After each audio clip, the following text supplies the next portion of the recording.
Welcome to Sports Saved My Life. My name is Clayton Freck, and I'm the CEO and founder of Angel City Sports. We know the power of sport to change and, in some cases, save lives. We hear these compelling stories every day, and we created this show to share them with the world. Enjoy the show, and remember to like, follow, share, and comment. All right. Well, today I am thrilled to interview Sam Bosco. Sam's been an athlete her entire life. She's attended 12, we think, world championships and earned 10 medals. She went to the Rio Paralympics in 2016, earning our country 2 bronze medals. And now she's training for the Tokyo Paralympic Games.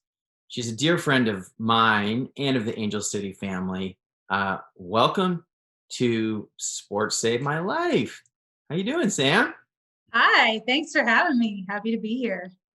So we titled the show "Sports Save My Life." I like it. What does that mean to you? Oh man. I don't know. I feel like sports in some form or another have saved my life multiple times.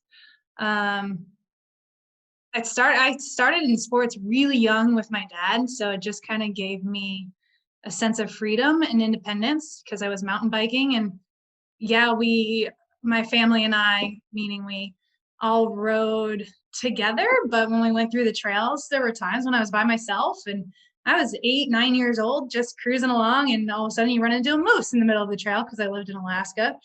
And so for me, like, it just kind of instilled this strong-willed little girl growing up, and I think that carried over quite a bit. But then I was faced with adversity, had things happen, and I've been in multiple sports, had to retire from one of them, and another sport saved me when I was spiraling from that. And it's changed my life for the better all around. Yeah. Well, in your intro, I failed to say that you're a cyclist, elite world-class cyclist. And when you said freedom and independence being a kid, I remember that. I remember, that feeling, being a kid and biking around and, getting to explore the world. And it's cool to just think about those days. All right. So give me 2 sentences that describe you. Wow. Oh, dang. You should have prepped me for that one. This is going to take a while. 2 sentences that describe me. It'll get easier and then it'll get harder. So just be prepared for the roller coaster you're on. Well, if this is easy, I don't want to know the hard. I feel like I have a whole paragraph that could describe me. So to break it down into 2 sentences. Or 1 sentence. 1 sentence. Okay, even better.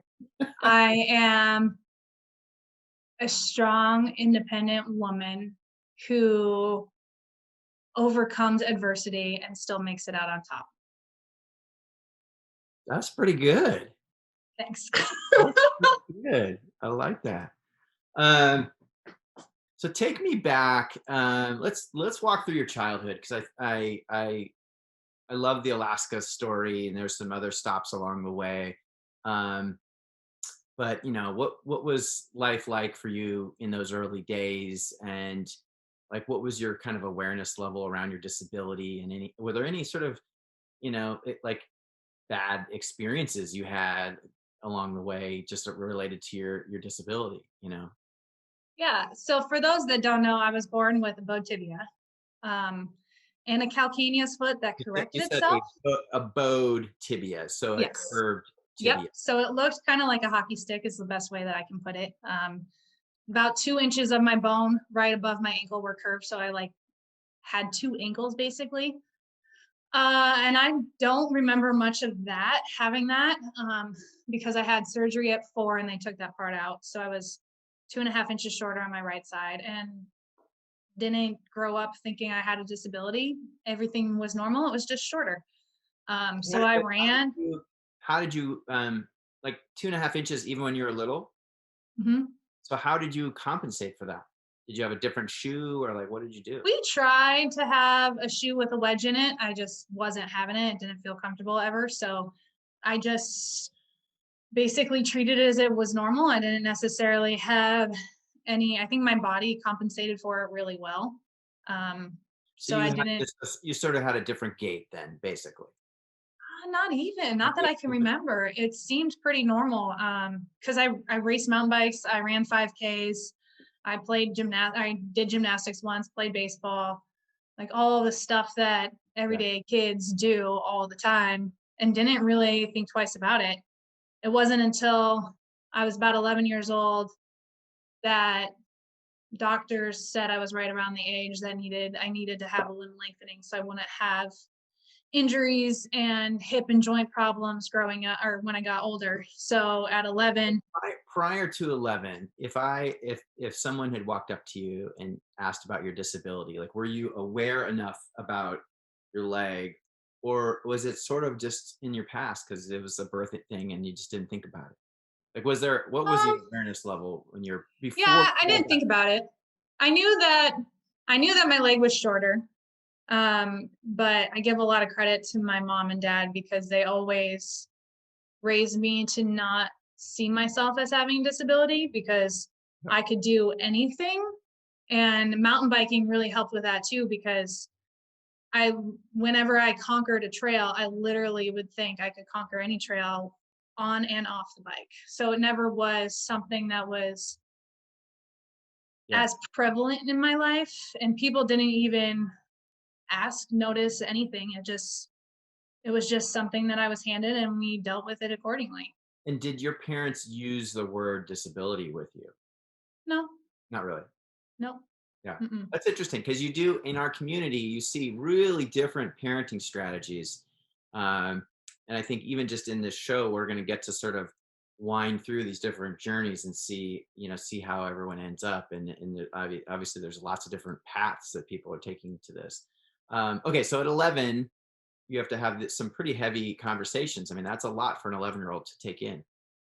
Yeah, it was just supposed to be a limb lengthening surgery, so it wasn't anything that I was super concerned about. It was just going to be 3 years or 3 years.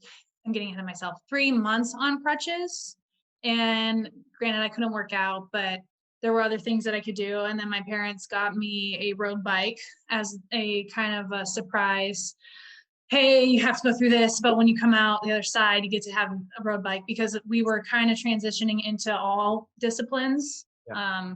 Of And all then, disciplines of biking, that is. yes, Yeah. yeah, yeah. So, Because I had just started racing local criteriums and hill climbs on my bike with like slick tires so I could go on the road, but it wasn't the same as having a road bike.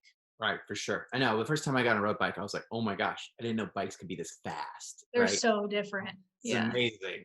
Um, okay, so can you explain what a limb lengthening uh, surgery and procedure is? Yeah, so basically the doctors go in and they surgically break your bone, um, either in one or two spots. And then you have this brace on your leg. It's called an Alizaroff brace. And it's basically steel halos going down the length of, I guess, your leg or your arm, whatever's getting lengthened. And then it looks almost like bicycle wheel spokes attached to one side of the halo going through the limb and then attached to the other side. And you basically twist the brace further apart and then your bone regrows that gap.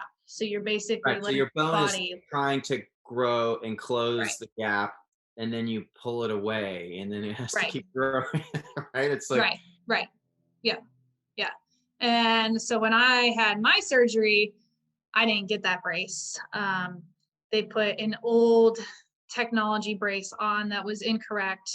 Forgot a couple of components to it. Scraped my growth plate. Had a bunch of like, just had some complications in the surgeries, some of which I don't know about, some that I do know about, and then ended up spending 3 years on crutches instead of 3 months, so and this is never getting to ride that bike. ever because you outgrew it probably by the time, yeah.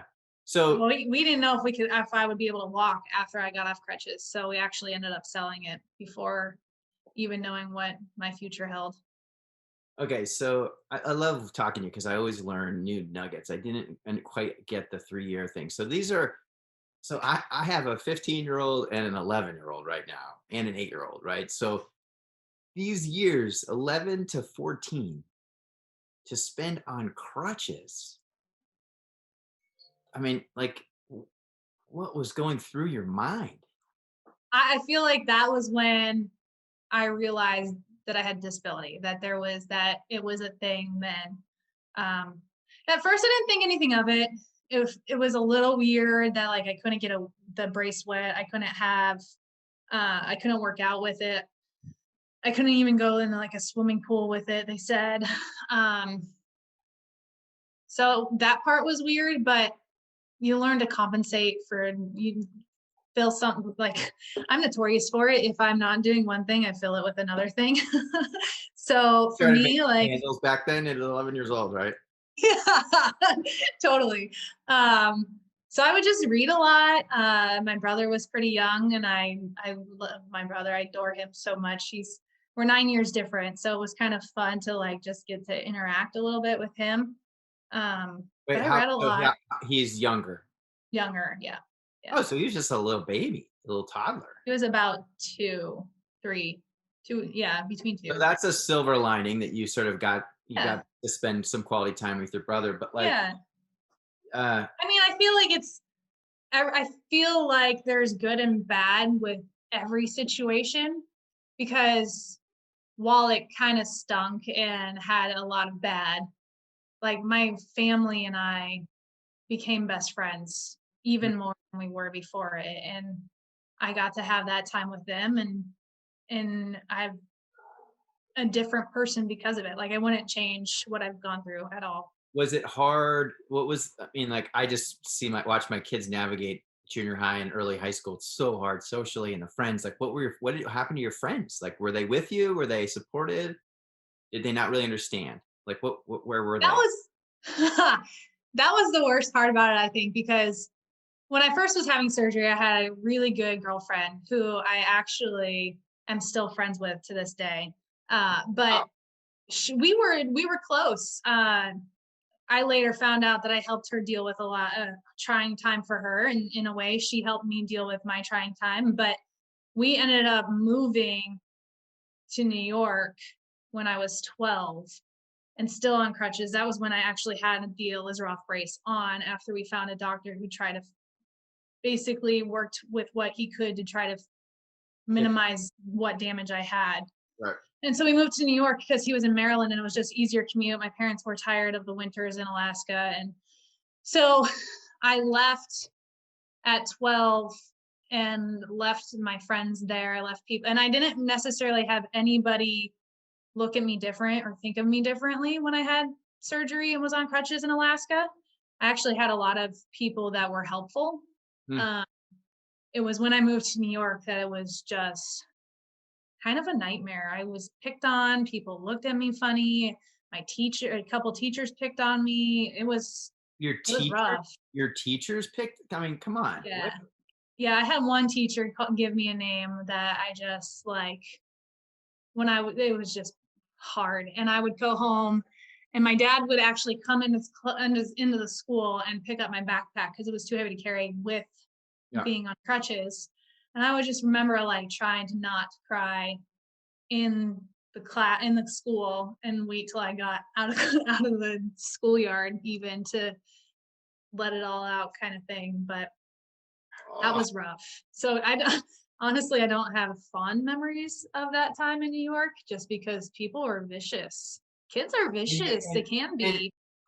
and it's so hard to change. Like, I moved around a lot. I moved for fifth grade. I went across the country to Maryland, um, from Santa Barbara, and then I came back for 10th grade.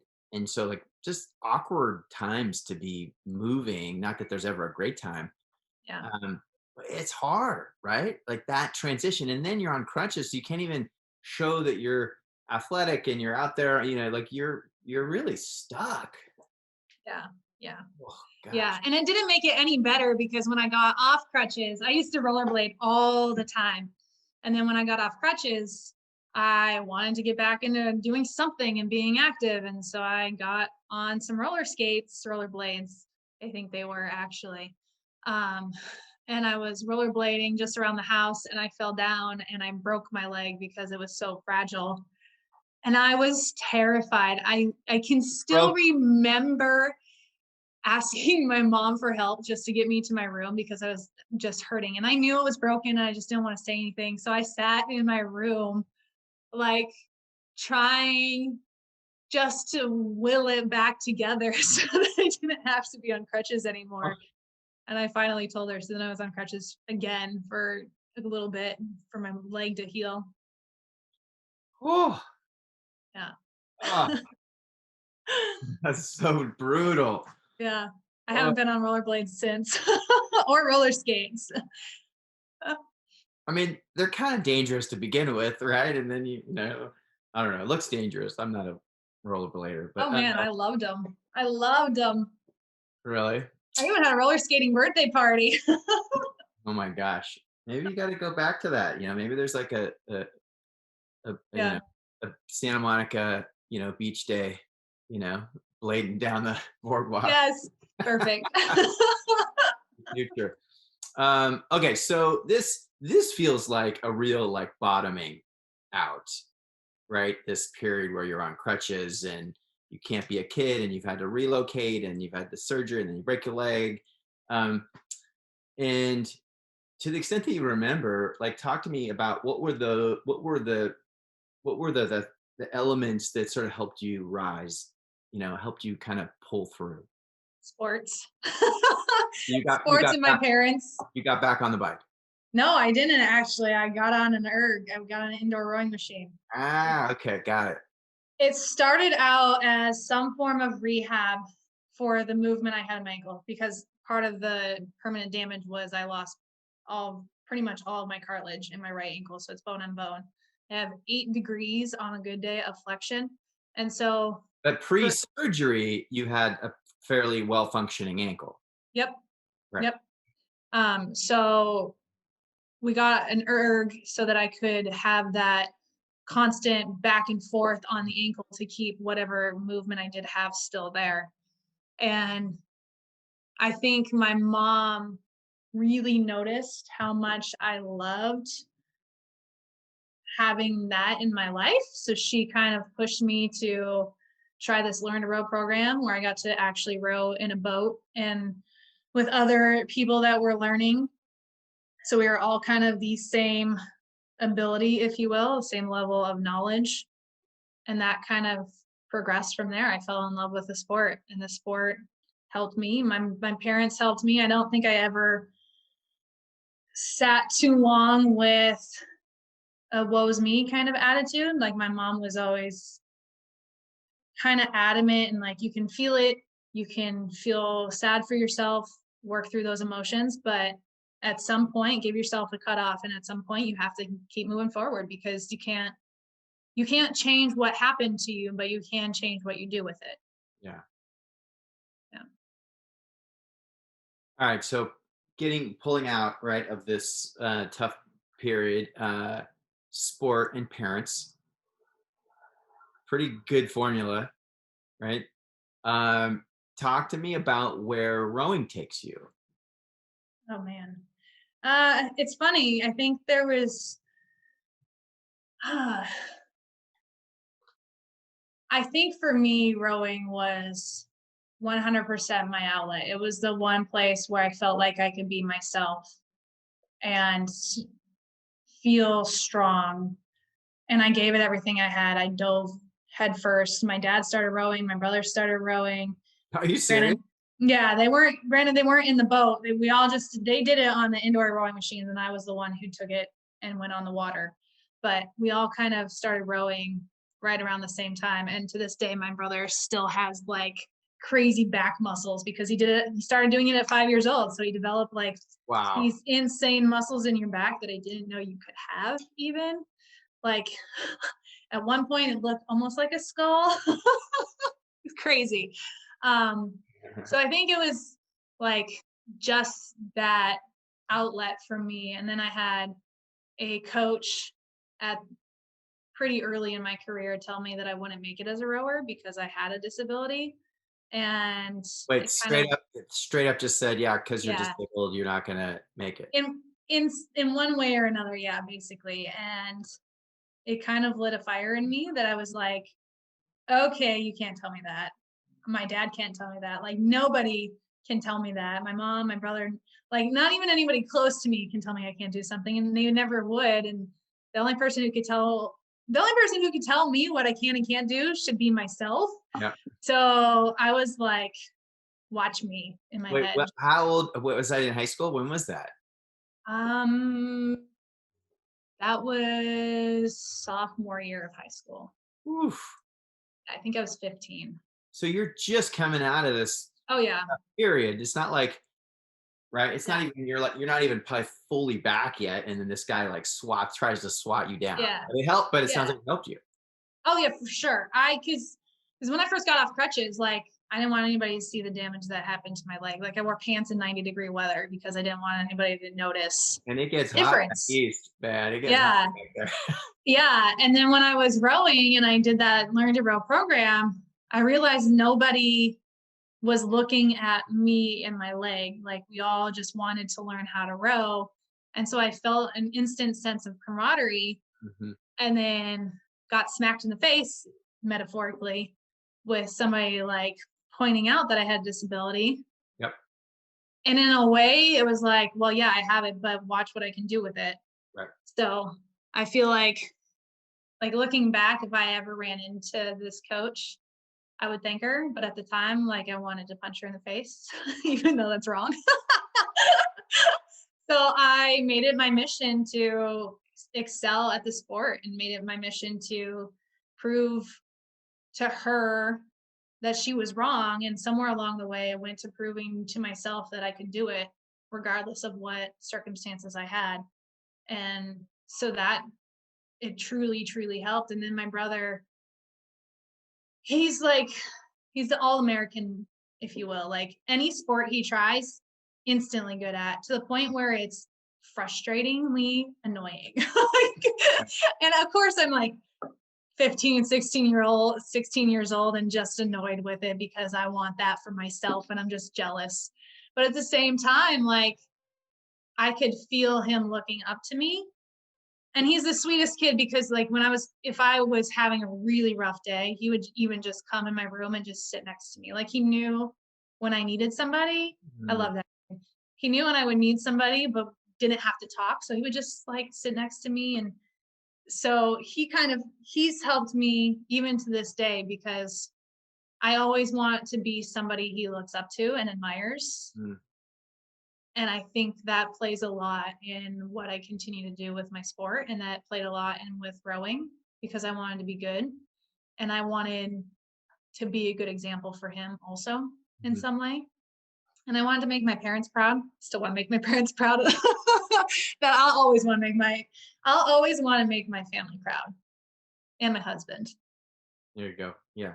Don't forget Andrew. That's beautiful. And what I love about this story with the coach is, I mean, I think that everyone's been told they can't do something, right? Like we've all been like, we've run into this moment where it's like somebody that we think is sort of an authority figure just says, this is really not your direction, right? And I don't think it's malicious, right? In most cases, Right. um, probably quite the contrary. But then Right. you have, right, and now you're a kid still, and you have to sort of decide, what am I going to do with that information, right? Do I trust it and follow their guidance, or do I basically like discard it and take my path, right? And I just think that's a real testament to your character at such a young age, right? To sort of like go, screw that coach, right? I'm not going to listen to somebody that doesn't even know me that well, and I'm going to prove them wrong. So you totally proved her wrong. Keep Yep. going. We're rowing because uh, it's pretty remarkable. yeah. So I basically rode my heart out and got a full ride to the University of Central Florida right out of high school. And rode in the boat for 2 years in college, JV boat and varsity boat. And we did pretty well. I was at one point or another the second fastest on the team. through testing. So it was pretty exciting and fun because I definitely went all in there too. I did all the workouts, even the workouts outside of practice that coach had recommended, just so I could be good and make the varsity boat, because that's the main focus when you're a rower, is to make the varsity boat, because that's like the 8 best girls Mm-hmm. that jive together and are fast.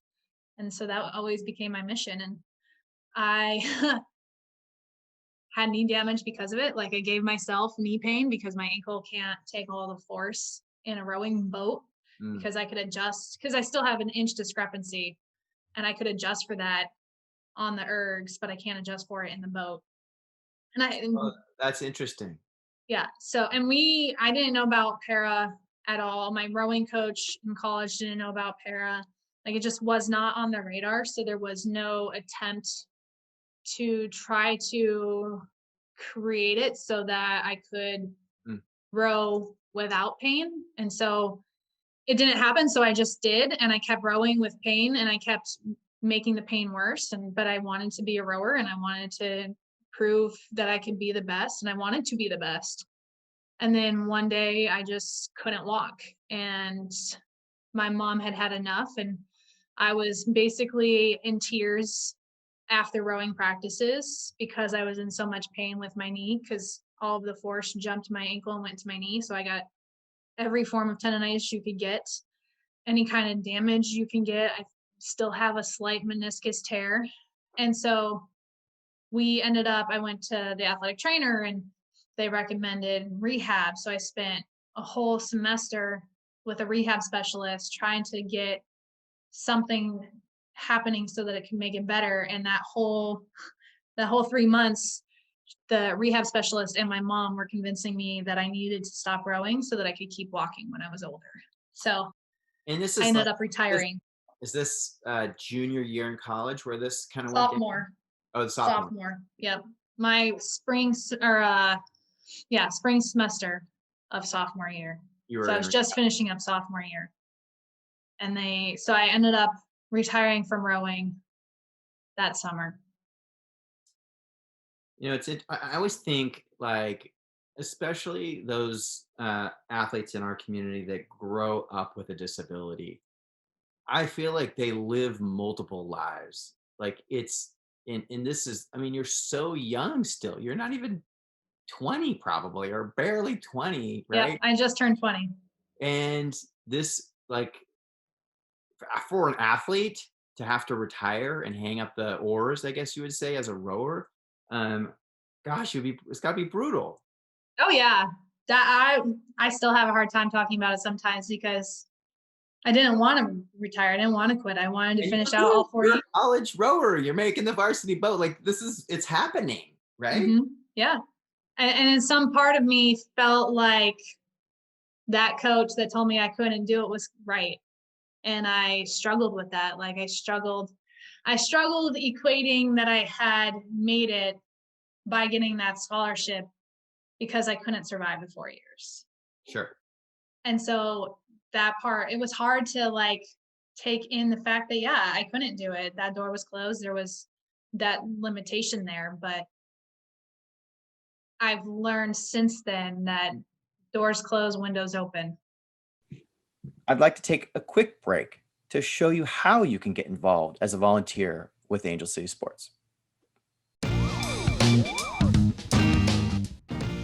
Are you interested in supporting Angel City Sports? We are seeking volunteers to help organize clinics and events, as well as support our athlete outreach efforts, marketing and media, and even fundraising and development. All skill sets and backgrounds are welcome in support of our mission to provide free adaptive sport opportunities for children, adults, and veterans with physical disabilities or visual impairments. For our younger volunteers, we welcome you to join the Angel City Youth Leadership Council. Middle and high school age students are eligible to join the Youth Leadership Council, where you will learn about disability education, advocacy, and philanthropy. To sign up for our volunteer newsletter and stay up to date on all upcoming opportunities, visit angelcitysports.org.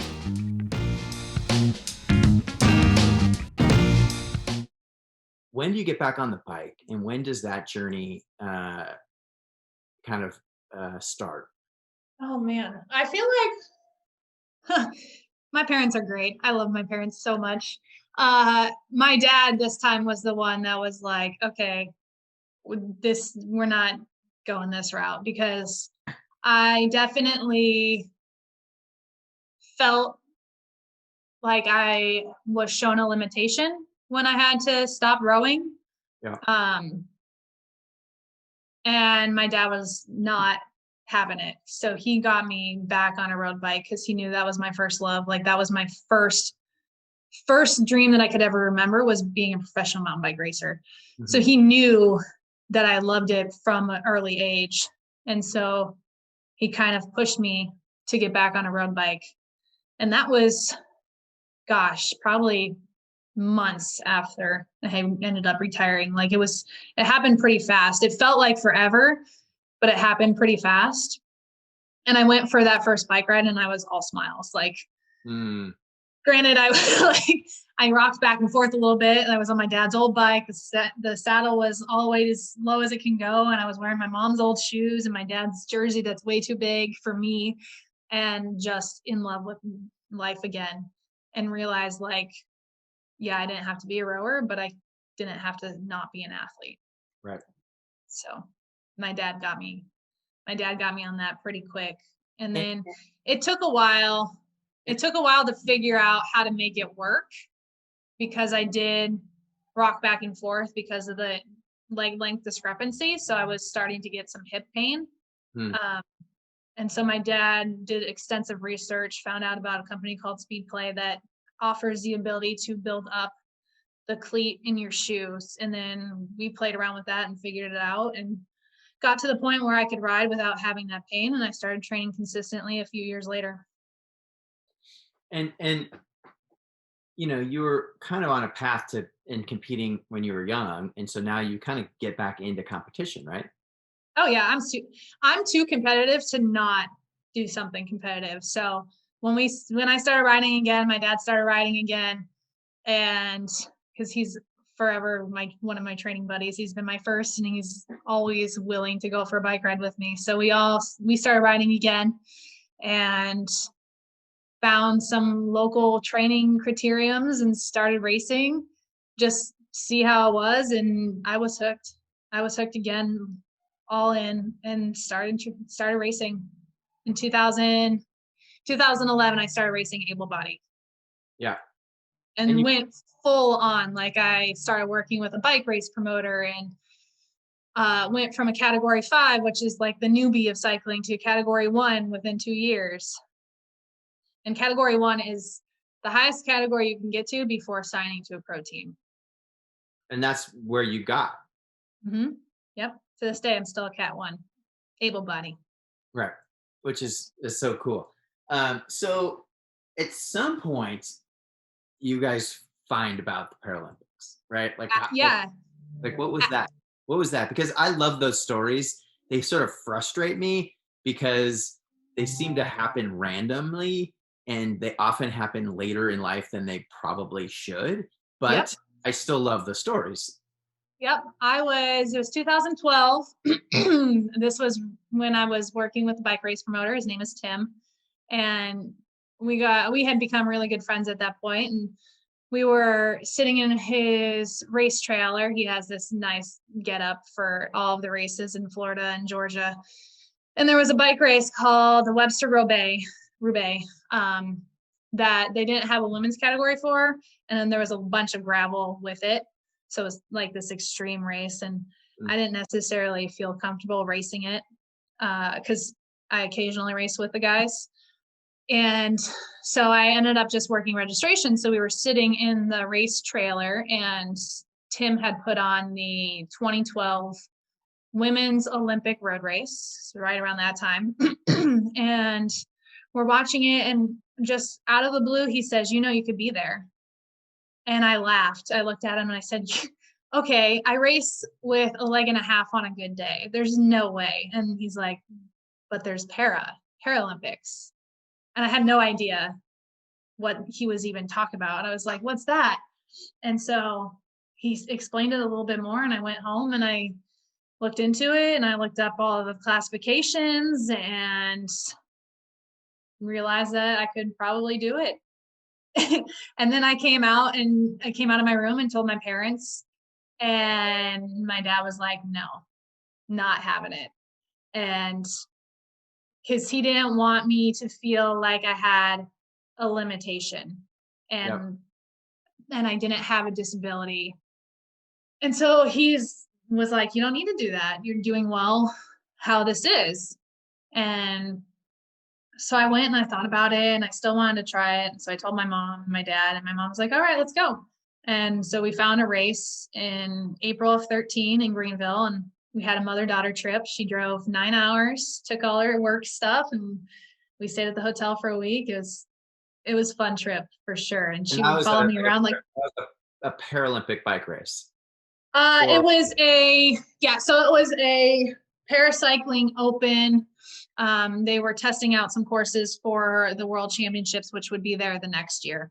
So they were using it as a selection race to name the team for the World Cups that year. And I didn't know it. I had no idea about any of it. So we went up and we spent a week. And so that first week, you probably didn't even get classified then, or did you? Oh no, I did. I saw classifiers, and I went through the classification, and then we sat outside, and I think it was like 25 minutes we were waiting, and I'm just thinking to myself, like, I'm not going to be eligible. We came up here for nothing. This was a waste of time. And back in, and that is a heartbreaking thing when someone tries to get classified and they don't fit the categories. Yeah, it is heartbreaking. Oh, it's crazy. Yeah. But I walked back in, and they said after some debate that I was a C5, meaning the most functional of the upright bikes. So I raced the time trial and the road race, got second in the time trial, won the road race. And then about a month later, got an email asking if I wanted to go to Spain with Team USA. And then right around that time, my dad saw photos of all the people that were at the cycling open. And actually, like, I think there was one photo that there was a guy that had missing a leg and an arm. And my dad was just blown away and went out for a bike ride. And he came back, and he had taken some time to like feel what it would feel like to not have a leg. And so he unclipped and started pedaling, and he came back and was just like, I have a whole newfound respect for the people that are continuing to be athletes, continuing to ride their bikes with what they have going on and just making the most of it. And now he's just like fully immersed in it. That's so cool. What a cool story of just your father's journey with disability, right? Because he's sort of almost like, it feels like he's been sort of wrestling that word for a long time. Yeah, I mean, I feel like for him, it's not necessarily like, it's just not a word that's in our vocabulary, because he doesn't want to have any of the negative connotations with it. So we'll just leave it out of the vocabulary. Like, we've always been a family that has been very empathetic. Like, my dad and my brother and I would go for walks with our dogs and would come back, and one of us would close our eyes and the other two would have to guide them all the way home. So like, it's definitely, you have an appreciation even more so with the para community, because you can almost get a sense of what it would feel like if you had a different disability. So for me, like, the athletes that are blind, I can't necessarily say that I can relate, but like on some level, I can understand how difficult it is for them, and how much like having any negative connotation in their life is just something that they don't need. Yeah. Yeah. Wow. It's really, really interesting. Okay. So you're a fairly accomplished rider in the non-disabled, right, category. And then I'm going to say you sort of stumble into the Paralympic movement through your buddy. You owe him. You probably need to send him a Christmas present every year going forward. And so And then so the next year you're at Worlds. You're at your first Worlds. You go to Spain for whatever that year. It wasn't even the next year. It was that fall. It was that year. So talk about that. Like you like made it like it just like it's just a flip of the switch and you're now an elite cyclist for the United States Paralympic team. Yeah, 2013 was crazy. I still love that year. That was the year I found paracycling and I found my husband. By the way, that's the birth year of Angel City Sports as well. That's that summer year. We were at the Endeavor Games and sort of got the inspiration for Angel City. So it's a good year. I'm with you. It really was. So I went to Spain. I got a flat tire in the time trial, which really stunk. And I was super frustrated. Didn't know time trialing. So it's basically full on aero position. You lay down on those aero bars. Yeah. And I was like, that was a new beast for me. But then I got third in the road race and just like totally in shock and made the national team with that third place. And then about a month and a half later, we had road national championships. And I stayed with a couple of friends that I knew through a talent ID camp that I had done with Para before going to Spain. And actually met Andrew, my husband, through that because one of the guys was mutual friends for both of us. So I owe him a Christmas card too, I guess. Were you set up? What was the? No, we all kind of hung out for the week because we all kind of stayed at the same hotels and we just became like this tight-knit group that just hung out for the whole week because it was about a week long with how they separated out the events. So was it like love at first sight or what? Tell me, give me a little. Yeah. I thought it was cute. Well, yeah, for me, I don't know about for him. You'd have to ask him that, but I thought he was cute. I got a thing for redheads. But the first night we went to dinner and he had said something funny or someone said something funny and he laughed. And I just remember looking across at him and thinking, this person is special and I need him in my life in some way or another, even if it's just friends. Because at the time, like he lived in California, I lived in Florida. There was no way like we would just be friends. And I wanted him to be my friend because I knew how important of a person and how good of a person he was. And then as the week went on, I knew I liked him. And then I found out that he liked me. And by the end of the week, like we had a conversation over talking about like foods that we like. And talking about what? Foods, just foods that we like. Okay, got it. Yeah. It was so random, but he had said something and I instantly, everything in my body screamed, he's the one. And it stopped me in my tracks. And I was just like, no way. Because at the point, like, I didn't want to date at the time. I didn't want to date a cyclist. Like, I just wanted to focus on. You didn't want to date a cyclist. I love that. Yeah. Why? Because they're crazy. How challenging it is. What? Why? I know how challenging it is. And like, honestly, like at the time, I didn't really want to date anyone in general, just because I wanted time for myself and I wanted time to grow and I wanted time to really immerse in the paracycling journey. And then I met Andrew and all of that went out the window. You gave me goosebumps when you said that story about how when you're talking to me and just like flushed. I mean, that's really cool. What a powerful story. I never would have guessed anything like that would have ever happened. And to this day, like it's why? Because I never expected, I didn't have the greatest relationships leading up to meeting Andrew. And I just never expected that love could happen that way, that you could find somebody that would change your whole life and want to see you excel and do well and do everything in his power to make his dream or your dream his dream at the same time. Yeah.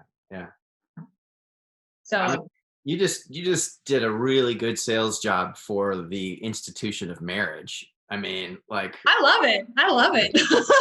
like if anybody out there is questioning whether to get married, they think they're destined to a life of solitude. Listen to this show because Don't settle, but it's totally worth it. Absolutely. Wow. Okay. Love the little Andrew interlude here. Okay. So you keep competing, and you make the Paralympic team. Talk to us about Rio. Oh man. Huh. And by the way, I wish I'd gotten to see you race because I was down there. I was like grinding. I went to all the venues, but I didn't go to cycling. It's okay. It was standing room only and it was glorious. Oh my God. I love it. I love Rio. I still can't put into words all of the feelings and all of the emotions that I felt. And it didn't even start when I got on the track. It started when I walked off the plane in Rio, just living the high life, like Yeah. in shock with the attention to details for things and the people and the athlete village. Like it was just surreal. I kind of expected somebody to be like, okay, time to wake up now and go to work. Like the athlete village was really cool. Yeah, it was just so much fun, just being totally immersed in it and just meeting people and hearing stories and seeing some of the stuff that other Paralympians go through, whether it's everyday life or just to get into their sport. And then the 3K, the individual pursuit was the first day of competition. So I didn't go to opening ceremonies because I had a shot at medaling for this event and I wanted to medal. So I did everything I could, and that included not going to opening ceremonies. So for me, walking out onto the velodrome to a packed house that doesn't normally happen, and getting in the gate to start my event was when it hit me like, holy cow, I'm doing something big. I'm wearing a Team USA skin suit, about to clip in and see if I qualify to earn a medal. And then that was when it was like real.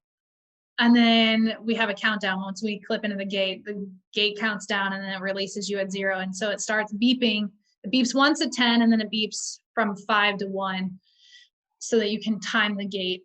And I remember like just taking everything in and just being super excited and then hearing the beep and was like, oh, okay, I gotta get ready to go.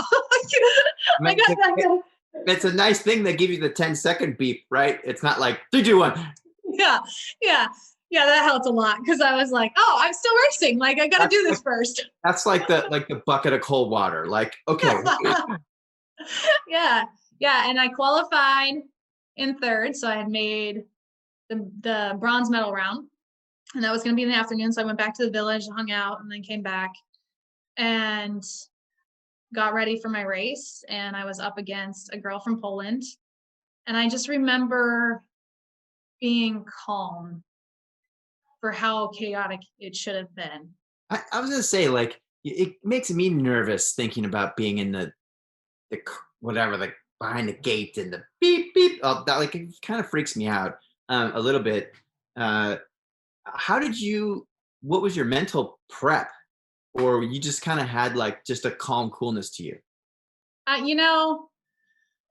been working with a sports psych. Prior to Rio, you had. So I started in 2016 working with the sports psychologist, and actually a new coach at the time in 2016 that got me really, really further along in the track because I started the year not thinking that I would medal for any track event ever. And then to like be running lap times that could put me in a medal round was crazy to fathom.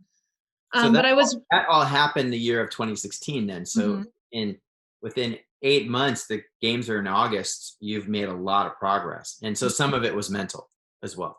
A lot of it was mental. I feel like I've always been strong-willed and I've always been determined and I've always wanted to excel.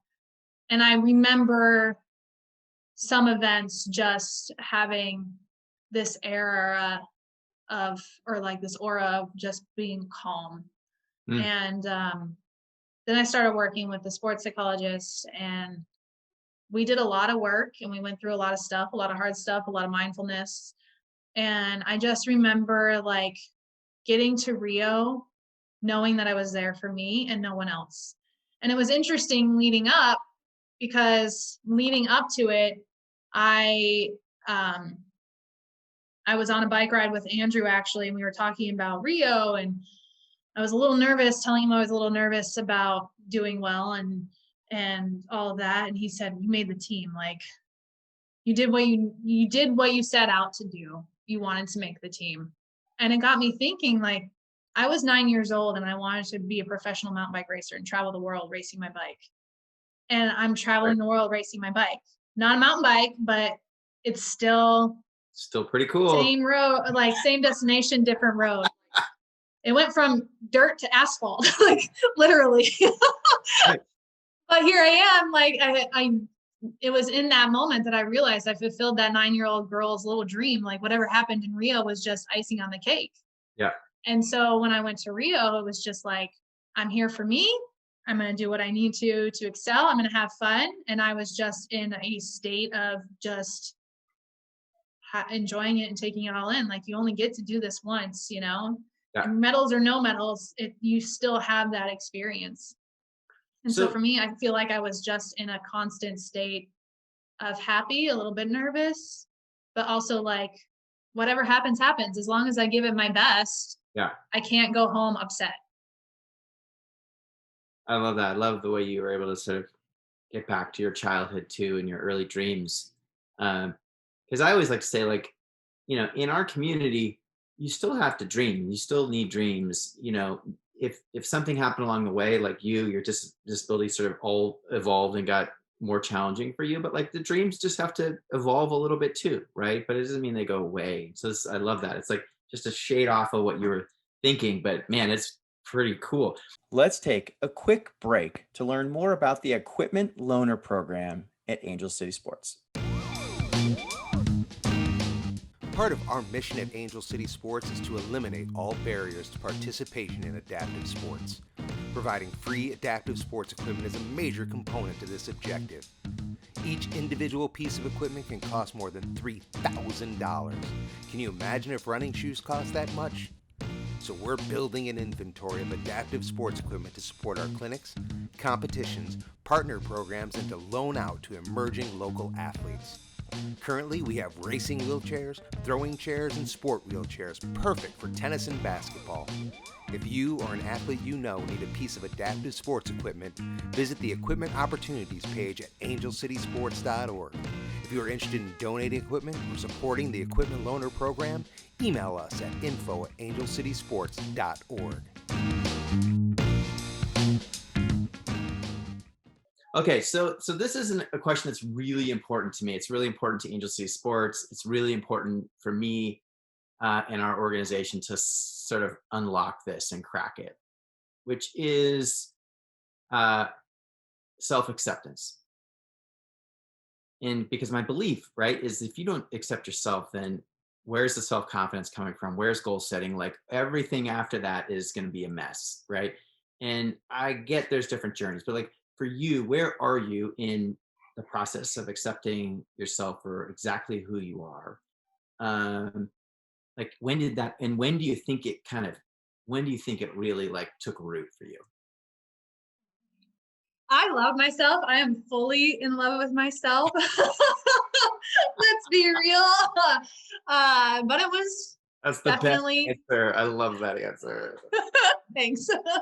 It was definitely a work in progress, and like it's always going to be a work in progress because there's days where I struggle, like especially this winter, my ankle has been hurting more than normal, and it's hard to not feel what's it going to be like in 20 years from now? What's it going to be like when I retire and my bones are a little bit more brittle kind of thing. But I am fully in love with myself and not afraid to admit it because I know how it sounds or can sound. But I think for me, like 2020 was a very good year for me because after 2016, after coming home from the games, I kind of had that post games blues that nobody warned me about. And I even called my mom. I remember calling my mom, like, why didn't you tell me about this? And her response, without hesitation, was, would you have wanted to know while you were in Rio? So, like, yeah, exactly. So, I mean, sometimes parents really know what they're talking about. I know. I It's can like admit one it. of those moments. I can admit it now, and I can admit that they're both right. I usually try not to tell my dad how right he is sometimes, but he knows. But so for 2016, I kind of had a little bit of a dip in motivation and then started really kind of listening to outside sources telling me that I basically should grow up and not be an athlete, do all the other stuff that is normal in society. And I kind of fought against it and wanted to be a cyclist and kept being a cyclist, but then also try to do other things too. And then I kind of hit like a low point where I just let outside influence get to me too much. And I just had enough. Like I woke up and I was like, I can't do that. This is not their life. This is my life. If I want to be a cyclist, I'm a cyclist. If I want to be an athlete, I can be an athlete. And if somebody doesn't like that, then oh well. And I was in that moment that I was like, no, I'm a cyclist. This is what I want to do. This is what I love. And this is what I'm going to keep doing. That it just opened the doors to letting that love into other areas of my life and into myself. And so I started loving other things and I started really working on my mental game even more. Like I had been working on it for so long that I was definitely at a point where I could take in what I was learning and I could take in how I was feeling and actually do the work to truly love and accept everything about myself and let go of that little girl that was normal and didn't have a disability. Yeah. And fully embrace my life and who I am because of it. Because at the end of the day, like I wouldn't change anything that happened because I've been afforded a wonderful life because of it. And yeah, there are days when I can't walk and I wish I could run. But there's even positives in those days. Like I've slowed down enough to realize that having the ability to talk to you or having the ability to talk to younger kids and make them see that any adversity is just something to make you stronger. So for me, it's like, I mean, hearing you say that is so beautiful. Because you said it earlier that you wouldn't change that early teen, bottoming out of the surgery gone wrong and then, like being on crutches for so long. So that gave me a clue what you were saying. I didn't really know. that was good. Yeah, I read before, paraphrasing it, but I read that at some point in Japanese culture, ceramics, if something was broken, they would fill it in with gold. And it became like this work of art and unique piece that showed the beauty in the cracks because they were filled with gold. And that kind of struck me because I think people are more beautiful when they have gone through something that could have tore them apart and broke them down and survived it and thrived from it. Not just survived, because I'm kind of over the word surviving. I think that the people that have thrived because of the adversity, that have turned it around and looked it in the face and said, try me, and got through it. There's something so beautiful to that. And so there's more compassion, there's more empathy, there's more strength in it. And I think that I've really learn to accept that in myself and find that beautiful.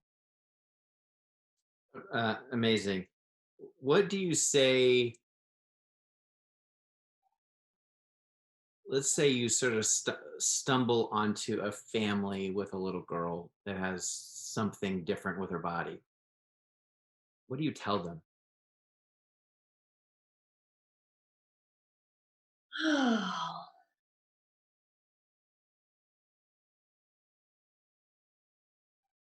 Hmm.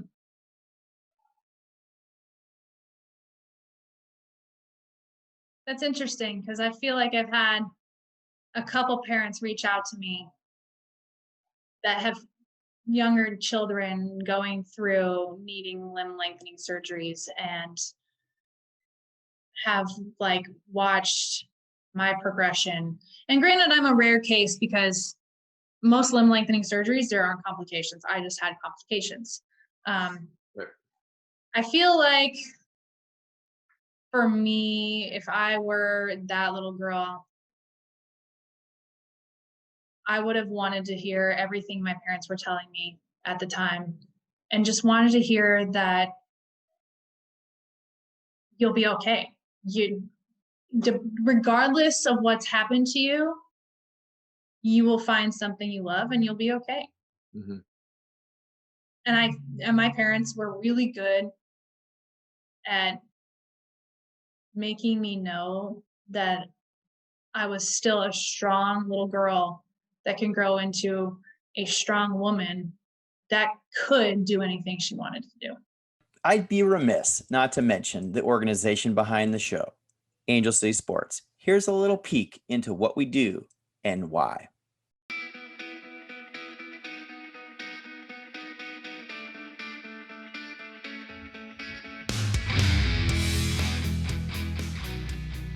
Sports can change your life.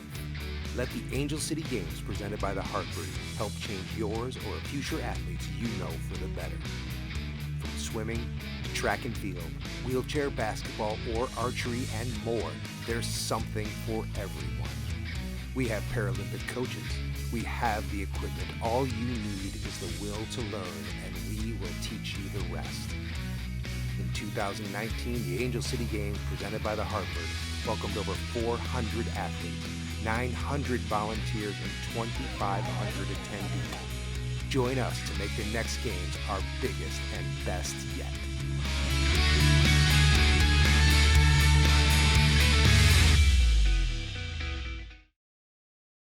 Okay. What is your purpose?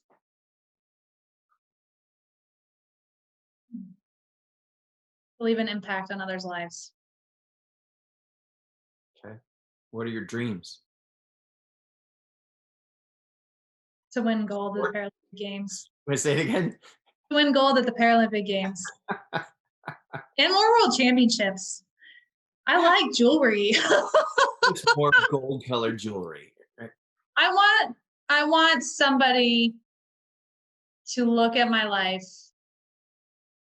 however it may be, and know that they can keep dreaming too. Mm-hmm. I like it.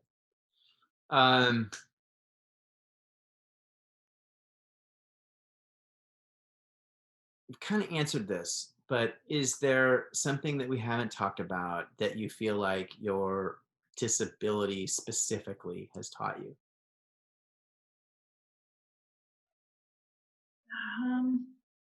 I would say that my disability has taught me that there's always opportunity. There's always moments for goodness. Like, I met one of my sponsors on a plane ride home from a team camp in Colorado, and we had just struck up conversation, didn't know who he was, anything. Yeah. And he became a sponsor.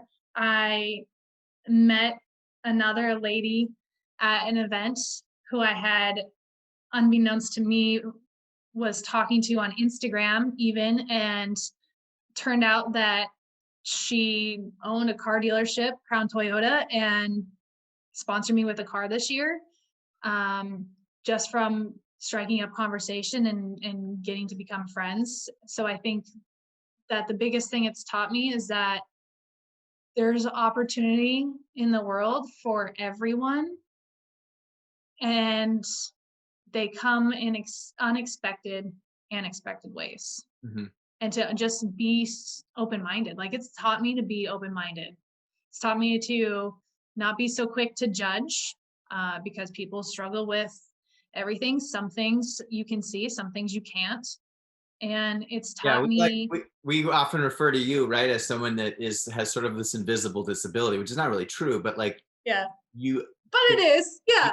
you don't like jump off the page as someone that has a disability. I can't tell you how many times we've been on group rides and people didn't know I had a disability, and I'll be riding ahead of them and they'll talk to Andrew and say, your wife is doing really well today. Like, she's riding really strong. And every once in a while he'll throw in, yeah, and she's only doing it with one leg, because like, we've learned that I have nerve damage from my knee down. So I can't necessarily build up muscle. So my right quad is 25% as strong as my left, and my right calf is 15% as strong as my left. And there's no real ability to build it. And so he'll throw that in there and they'll be like, what?